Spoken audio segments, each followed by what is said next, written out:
Digital India उपक्रमामुळे सर्वसामान्यांच्या जीवनातही आमूलाग्र बदल झाले आहेत. डिजिटली विविध सेवांचा लाभ घेतल्यामुळे दैनंदिन जीवन सुलभ झाल्याची प्रतिक्रिया नागरिकांनी व्यक्त केली आहे.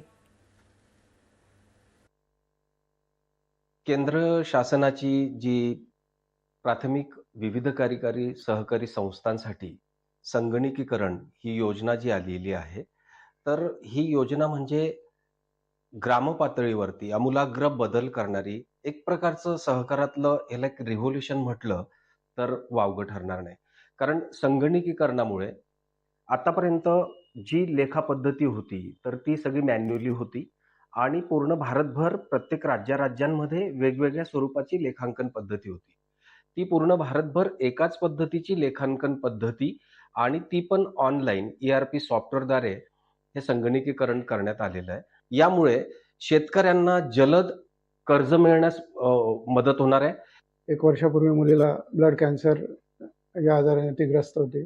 इथे नामको हॉस्पिटलला ॲडमिट केलं. महात्मा फुले योजनेचा पूर्वी लाभ घेतला. पण ते संपल्यानंतर प्रधानमंत्री जन आरोग्य योजनेअंतर्गत माझ्या मुलीचे उपचार सध्या चालू आहेत.